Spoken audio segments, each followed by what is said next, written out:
வணக்கம் நான் உங்கள் Deena welcome back to Deena's kitchen. இன்னைக்கு நம்ம கிச்சனில் பார்க்க போகிற ரெசிபி என்னன்னா ரெண்டு அருமையான ரெசிபி பார்க்க போகிறோம். இந்த மீல் மேக்கர் வச்சு பண்ணுறது, அதாவது இந்த சோயா வச்சு பண்ணுற ரைஸ் ப்ரிப்பரேஷன், அதாவது சோயா மேத்தி புலாவ்னு சொல்லுவாங்க. இது வந்து பிரியாணியும் சொல்லலாம். நம்ம பிரியாணினாவே வந்து அந்த சிக்கன் இல்லை மட்டன் அப்படி இல்லைன்னா சீ ஃபுட்டு அப்படி இல்லை மிக்சர்ஸ்லாம் போட்டு நீங்கள் பிரியாணி பண்ணியிருப்பீங்களே, அதுக்கு பதில் ரொம்ப 4-5 ஒரு அதிகமான பொருள்லாம் இல்லாமல் ஒரு 4-5 பொருளை வச்சு டக்குன்னு நீங்கள் வீட்டில் பண்ண முடியும். இதில் பர்டிகுலராக அந்த காஞ்ச வெந்தயக்கீரை யூஸ் பண்ணியிருக்கேன். மேத்தினா காஞ்ச வெந்தயக்கீரை. அந்த வெந்தயக்கீரை போடும்போது நல்லா வாசனை கொடுக்கும். அதனால் நம்ம பண்ண அந்த வெந்தயக்கீரை போட்டிருக்கோம். டக்குன்னு வீட்டில் அதிகபட்சம் நீங்கள் ஒரு 10 நிமிஷம் டைம் ஸ்பெண்ட் பண்ணால் போதும், சீக்கிரம் பண்ணிடலாம். இது புலாவ் கான்செப்ட் தான், ஆனால் பிரியாணி சாப்பிட்ற ஃபீல் இருக்கும். ஸோ அந்தளவுக்கு பிரமாதமான ரெசிபி. இந்த மாதிரி ரெசிபியோட ஒரு தக்காளி சால்னா தொட்டு சாப்பிட்டா நல்லா இருக்குமே சொல்லிட்டு தான் இந்த தக்காளி சால்னா பண்ணியிருக்கேன். இந்த தக்காளி சால்னாவும் அதே மாதிரி தான். எந்தளவுக்கு தக்காளி போடணும், எந்தளவுக்கு வெங்காயம் போடணும், அது எப்படி வந்து குக் பண்ணணும், இந்த மாதிரி ஏகப்பட்ட விஷயம் நம்ம பார்க்க போகிறோம். ஸோ வாங்க இந்த ரெண்டு ரெசிபி பார்க்கலாம். நீங்கள் வீட்டில் ட்ரை பண்ணி பாருங்கள். ஒரு சண்டே டைமில் வந்து நல்ல ஒரு நான்வெஜ் சாப்பிடணும் நினைக்கிற டைமில் இந்த வெஜிடேரியன் ஃபுட்டு செஞ்சிங்கன்னா எவ்ரி சண்டே கண்டிப்பாக நீங்கள் பண்ணுவீங்க. அந்தளவுக்கு உங்களுக்கு நல்லாயிருக்கும், பிடிக்கும். இப்போ இந்த ரெசிபிக்கு தேவையான பொருட்கள் பார்த்தலாமா? Basmati rice 250 gram, meal maker 50 gram, வெங்காயம் 2 நம்பர், தக்காளி 1 நம்பர், பச்சை மிளகாய் 2 நம்பர், இஞ்சி பூண்டு பேஸ்ட் 1 டேபிள் ஸ்பூன், முழு கரம் மசாலா தாளிப்புக்கு தேவையான அளவு, அதாவது பட்டை, லவங்கம், ஏலக்காய், பிரிஞ்சி இலை, சோம்பு 1/4 டீஸ்பூன், மஞ்சள் தூள் 1/4 teaspoon, chicken masala 1 tablespoon, kasuri methi 4 tablespoon, உப்பு தேவையான அளவு, எண்ணெய் சமைக்கிறதுக்கு தேவையான அளவு. இதாங்க இந்த ரெசிபிக்கு தேவையான பொருட்கள். ஃபஸ்ட் நம்ம என்ன பண்ணுறோன்னா, ஒரு குக்கரில் வந்து தேவையான அளவுக்கு எண்ணெய் ஊற்றுறோம். இந்த எண்ணெய் சூடான பிறகு முழு கரம் மசாலா, அதுக்கப்புறம் இந்த சோம்பு தாளிப்பை போடுறோம். இந்த ரெண்டுமே நல்லா பொரிஞ்சு வர டைமில் கட் பண்ணி வச்சுருக்க இந்த வெங்காயம். இந்த வெங்காயம் பார்த்தீங்கன்னா நீங்கள் பிரியாணிக்கு எப்படி கட் பண்ணுறீங்களோ அதே மாதிரி பக்குவத்தில் கட் பண்ணி போட்டுருங்க, தின் ஸ்லைஸாக. அதுக்கப்புறம் பச்சை மிளகா நான் 2 நம்பர் சொல்லியிருக்கேன். உங்களுக்கு வேணுன்னா ஒரு பச்சை மிளகா எக்ஸ்ட்ராவாக போடலாம். காரம் கொஞ்சம் அதிகமாக வேணும் அப்படின்னு நினச்சிங்கன்னா ஒரு பச்சை மிளகா எக்ஸ்ட்ரா சேர்த்துக்கலாம். அதுக்கு பிறகு இந்த வெங்காயத்தை வதக்க ஆரம்பிக்கிறோம்.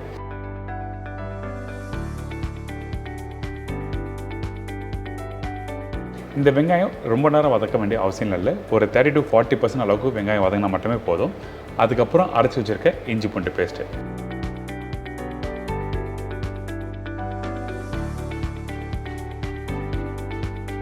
இஞ்சி பூண்டு பேஸ்ட் இதெல்லாம் போட்ட பிறகு நல்லா வதக்க ஆரம்பிங்க.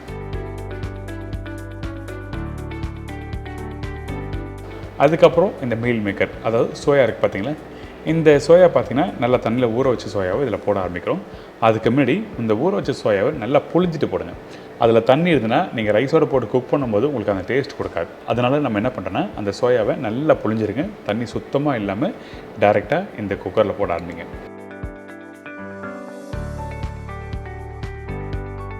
அதுக்கப்புறம் அந்த தாளிப்பு, அந்த வெங்காயம், இஞ்சி பூண்டு பேஸ்ட்லாம் போட்டிங்களே, அதோட இதை எல்லாத்தையும் நல்லா மிக்ஸ் பண்ண ஆரம்பிக்கிறீங்க.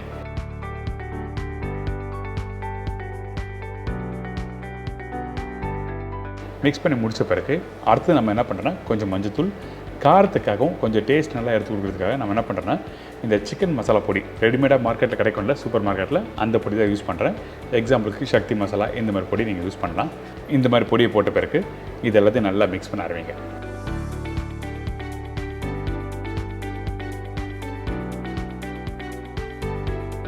மிக்ஸ் பண்ணிட்டு கொஞ்சமாக தண்ணி ஊற்றுறோம். தண்ணி அதிகமாக வேண்டாம். எதுக்காக இந்த இடத்துல தண்ணி ஊற்றுறோன்னு கேட்டிங்கன்னா, அந்த மசாலா அந்த சோயாவோட மிக்ஸ் ஆகிறதுக்காக கொஞ்சமாக தண்ணி ஊற்றுறோம். அதுக்கப்புறம் கஸ்தூரி மேத்தி, இந்த காஞ்ச வெந்தயக்கீரை, இந்த காஞ்ச வெந்தயக்கீரை போடும்போது தான் நல்லா வாசனை கொடுக்கும். அதான் சொன்னல, இது கிட்டத்தட்ட பிரியாணி மாதிரி இருக்குன்னு சொல்லி ஓப்பனிங் சொன்னோம் பார்த்தீங்களா, அந்த மாதிரி தான். இந்த வெந்தயக்கீரை போடும்போது நல்லா வாசனை கமகமன்னு கொடுக்கும். அதுக்கேற்ற மாதிரி நீங்கள் கரெக்டான குவான்டிட்டியில் இந்த வெந்தயக்கீரை போட்டுருங்க. அதுக்கப்புறம் தக்காளி, இந்த தக்காளி வந்து என்ன பண்ணியிருக்கீங்கன்னா 1/4 1/6 கட் பண்ணி போட்டிருக்கேன். ரொம்ப அதிகமான தக்காளியும் வேண்டாம். இதுக்கப்புறம் உப்பு தேவையான அளவுக்கு,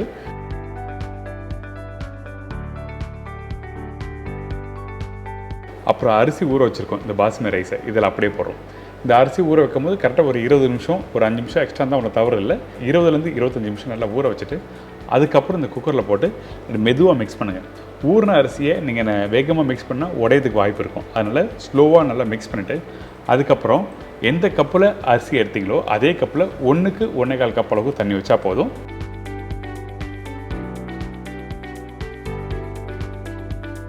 இந்த தண்ணி ஊற்றின பிறகு நல்லா மிக்ஸ் பண்ணுங்கள். மிக்ஸ் பண்ணிட்டு குக்கர் மூடி போட்டு கரெக்டாக ஒரு 3 விசில் விட்டிங்கன்னா ஒரு சூப்பரான புலாவ் ரெடி.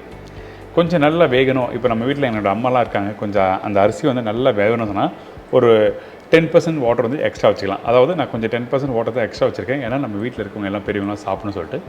உங்களுக்கு அரிசி உதிரியாக வரணும்னா 1க்கு 1.25 கப்பு கரெக்டாக இருக்கும். இதுக்கு பிறகு ஓப்பன் பண்ணி பார்த்தீங்கன்னா அந்த சோயா அந்த ரைஸு எல்லாமே நல்லா வெந்து இந்த மாதிரி இருக்கும். ஒரு சூப்பரான ஃப்ளேவர் இருக்கும். கண்டிப்பாக ட்ரை பண்ணி பாருங்கள். ஒரு மினி பிரியாணி தான் இது. வந்து சோயா மேத்தி புலாவ்லாம் சொல்லவே மாட்டேன். இது மினி பிரியாணி தான். கண்டிப்பாக ட்ரை பண்ணி பார்த்து சொல்லுங்கள். இது ஒன்ஸ் நீங்கள் ஒன்று பண்ணாலே போதும், உங்களுக்கு சைட் டிஷ் எதுவுமே தேவைப்படாது. அப்படி இருந்தாலும் உங்களுக்கு சைட் டிஷ் எதுனா வேணும்னு நினச்சிங்கன்னா அந்த டைமில் அடுத்தது பார்க்க போகிற ரெசிபி என்ன, இந்த தக்காளி சால்னா. இந்த தக்காளி சால்னாவில் பார்த்தீங்கன்னா பெரும்பாலும் சிக்கன் சால்னா இல்லை வெஜிடபிள் சால்னா சாப்பிட்ருப்பீங்க. இந்த தக்காளி சால்னா அந்த புளிப்பு தன்மையோடு இருக்கும். அந்த காலிஃப்ளவர் உருளைக்கிழங்கு போட்டிருக்கேன். இப்போது இந்த ரெசிபிக்கு தேவையான பொருட்கள் பார்த்தலாமா? காலிஃப்ளவர் ஒரு சின்ன கப் அளவுக்கு எடுத்துங்க. அதாவது ஒரு முழு காலிஃப்ளவரில் மீடியம் சைஸில் பாதி போட்டிருக்கேன். உருளைக்கிழங்கு 1 நம்பர், தக்காளி 6 நம்பர், சின்ன வெங்காயம் 40 நம்பர், பெரிய வெங்காயம் சின்ன சைஸில் 1 நம்பர், பச்சை மிளகாய் 2, 1.25 டீஸ்பூன் இஞ்சி பூண்டு பேஸ்ட்டு, முழு கரம் மசாலா தாளிப்புக்கு தேவையான அளவு, சோம்பு 1/2 டீஸ்பூன், முந்திரி பருப்பு 20 நம்பர், தேங்காய் பத்தை பெரிய சைஸ் தேங்காய் பத்தை வந்து 1 நம்பர், மஞ்சத்தூள் 1/4 டீஸ்பூன், சில்லி பவுடர் 1 டீஸ்பூன், குழம்புத்தூள் 2 டீஸ்பூன், கருவேப்பிலை கொஞ்சமாக, கொத்தமல்லி தேவையான அளவு, புதினா சிறிதளவு, உப்பு தேவையான அளவு, எண்ணெய் சமைக்கிறதுக்கு தேவையான அளவு. இதாங்க இந்த ரெசிபிக்கு தேவையான பொருட்கள். ஃபர்ஸ்ட் நம்ம என்ன பண்ணுறோன்னா ஒரு கடாயில் கொஞ்சமாக எண்ணெய் எடுத்துங்க. இந்த எண்ணெய் சூடான பிறகு நம்மக்கிட்ட இருக்க இந்த பட்டை, அதுக்கப்புறம் ஏலக்காய், லவங்கம், பிரிஞ்சி இலை தேவைப்படாது. ஸோ அதனால் நம்ம என்ன பண்ணுறோம், இதெல்லாம் போட்ட பிறகு சின்ன வெங்காயம், கருவேப்பிலை, பச்சை மிளகாய், பூண்டு, முந்திரி பருப்பு இதெல்லாம் போட்டு 2 செகண்ட் நல்லா வதக்க ஆரம்பிங்க.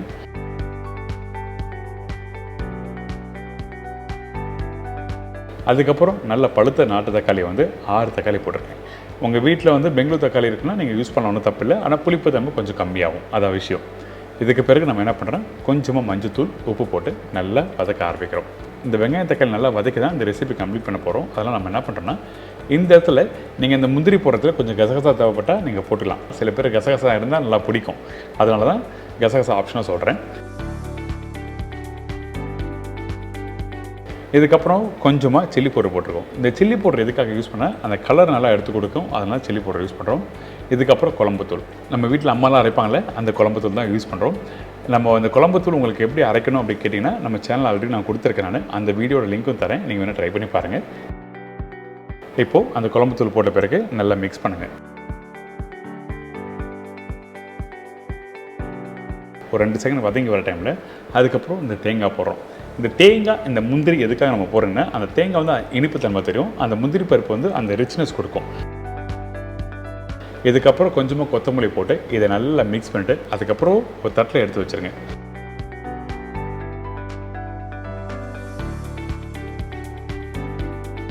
இந்த மாதிரி ஒரு தட்டில் எடுத்து வச்சுருங்க. தட்டில் வச்ச பிறகு சூடு ஆறின பிறகு மிக்சியில் போடுங்க. சூடோடு போடாதீங்க, மிக்சி வீணாயிடும்.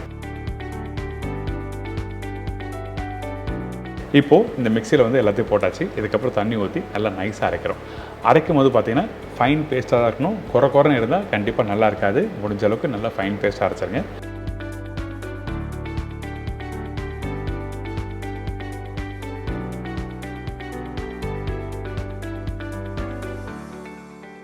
அரைச்சிங்கன்னா இந்த மாதிரி பக்குவத்தில் இருக்கும்.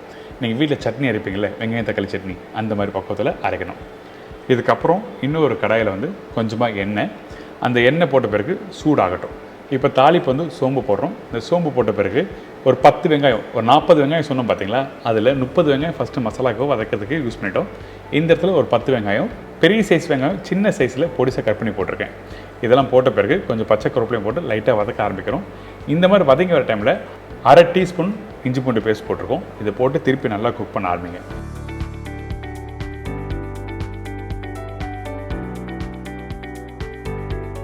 இந்த இஞ்சி பூண்டு பேஸ்ட்லாம் போட்ட பிறகு நல்லா கலர் மாறும், லைட்டாக அந்த கோல்டன் ப்ரௌன் கலர் வரும். அந்த டைமில் இந்த புதினாவை போடுங்க. இந்த புதினா வந்து போட்ட பிறகு நல்லா வதக்கணும்.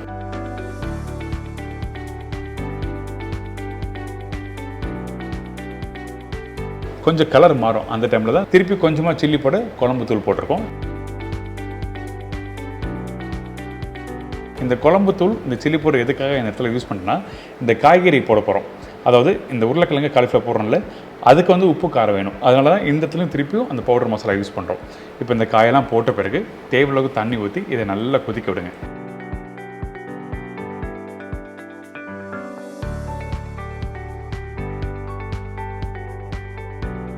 இந்த காய் நல்லா வேகணும். அந்த காய் வேகிற பக்குவம் என்ன கேட்டினா ஒரு 80 to 90% அளவுக்கு வெந்தால் போதும். 90% தேவையில்லைங்க, ஒரு 80% நல்லா வேக விடுங்க.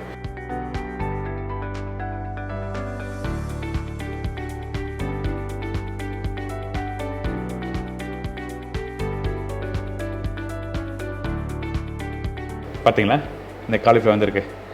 நல்லா மசிஞ்சு போல் கையில் எடுத்திங்கன்னா பூ மாதிரியே இருக்கும். அப்படி உடச்சினா உடையும். இந்த மாதிரி பக்குவத்தில் அந்த காலிஃப்ளவர் வெத்தட்டணும்.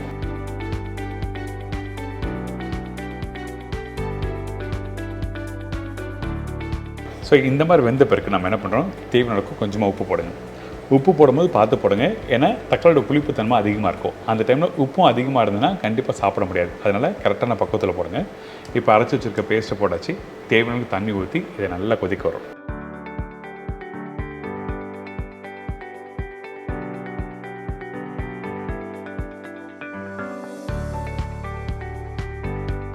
கொதிக்க விடும்போது பார்த்திங்கன்னா ஒரு 5 நிமிஷம் நல்லா கொதிக்கணும்.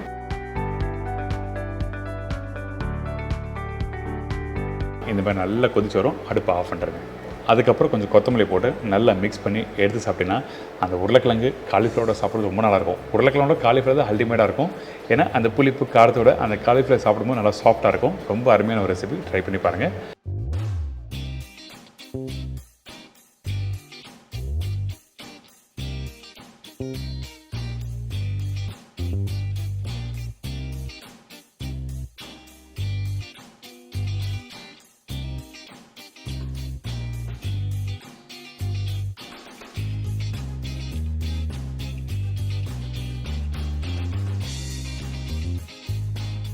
என்னங்க, இந்த தக்காளி சால்னாவும் அதுவும் பர்டிகுலராக இந்த மீல் மேக்கர் வச்சு பண்ணுற இந்த வெந்தயக்கீரை புலாவ் கண்டிப்பாக உங்களுக்கு பிடிச்சிருக்கும். ட்ரை பண்ணி பாருங்கள். வீட்டில் யாராவது கெஸ்ட் வந்தாங்கன்னா ஒரு நான்வெஜ் சாப்பிட்ணும் அப்படின்னு நினைக்கிற டைமில் இந்த வெஸ்டர்ன் ரெசிபி பண்ணிங்கன்னா அவங்க விரும்பி ஒரு கரண்டி எக்ஸ்ட்ரா சாப்பிடுவாங்க. அந்தளவுக்கு பிரமாதமான ஒரு ரெசிபி. இதே மாதிரி நாளைக்கு இன்னொரு ஊரில் ஒரு புது ரெசிபி சந்திக்கிறேன். நன்றி, வணக்கம், see you, bye, take care.